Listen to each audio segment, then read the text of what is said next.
Hi friends, welcome to our channel. നമ്മൾ 100 രൂപയ്ക്ക് fort Kochi പോയ കഥയാണെന്ന് പറയാൻ പോണത് കേട്ടോ. ഇരിഞ്ഞാലക്കുടയിൽ നിന്ന് അമ്മേനെയും കൂട്ടിയിട്ടാണ് പോയത് കേട്ടോ. അപ്പോൾ ഇവിടെ നിന്ന് ആലുവ വരെ കാറിൽ പോവാം, അവിടെ നിന്ന് മെട്രോയിൽ കയറാമെന്നുള്ള ഇതിലായിരുന്നു പോയത്.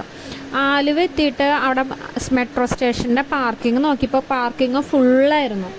അതുപോലെ മെട്രോൻ്റെ അതിൻ്റെ അടിയിലും പാർക്കിംഗ് ഉണ്ടായിരുന്നു, അതും ഫുള്ളായിരുന്നു.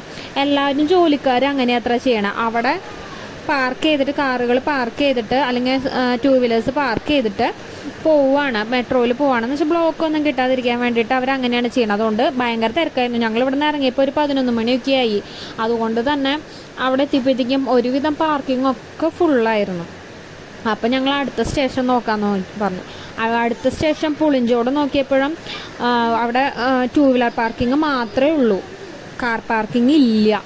അത് കഴിഞ്ഞ് നമ്മൾ അടുത്ത സ്റ്റേഷൻ പോയി. അടുത്ത സ്റ്റേഷനിലാണ് കമ്പനിപ്പടിയുടെ അവിടെ പാർക്കിംഗ് ഉണ്ട്, കുറച്ചങ്ങോട്ട് നീങ്ങിയിട്ട് പാർക്കിംഗ് ഉണ്ട്. പക്ഷെ നമ്മൾ അവിടെ ഇടാനും നമുക്ക് പറ്റിയില്ല. നമ്മളൊരു റോഡ് സൈഡിൽ തന്നെ വണ്ടി പാർക്ക് ചെയ്തിട്ട് അവിടെ നിന്നാണ് പോയത്. കമ്പനിപ്പടിയിൽ നിന്നാണ് നമ്മൾ മെട്രോയിൽ കയറിയത്. കമ്പനിപ്പടിയിൽ നിന്ന് മെട്രോ ഇന്ന് കയറി MG റോഡ് വരെ 50 രൂപയാണ് ഒരാൾക്ക് ചാർജ് കേട്ടോ. MG റോഡിൽ ഇറങ്ങി കഴിഞ്ഞിട്ടുണ്ടെങ്കിൽ നടക്കാനുള്ള ദൂരമുള്ളൂ മറൈൻ ഡ്രൈവിലേക്ക്. പക്ഷെ ഞങ്ങൾ കുട്ടികളൊക്കെ ഉള്ളത് കാരണം ഒരു ഓട്ടോ വിളിച്ചിട്ടാണ് മറൈൻ ഡ്രൈവിലേക്ക് പോയത്. മറൈൻ ഡ്രൈവിൽ ഞങ്ങൾ കുറച്ച് നേരം അവിടെ ഇരുന്നു, അവിടെയൊക്കെ കറങ്ങി നടന്ന് 1-2 കാര്യങ്ങളൊക്കെ ഉണ്ടായിരുന്നു.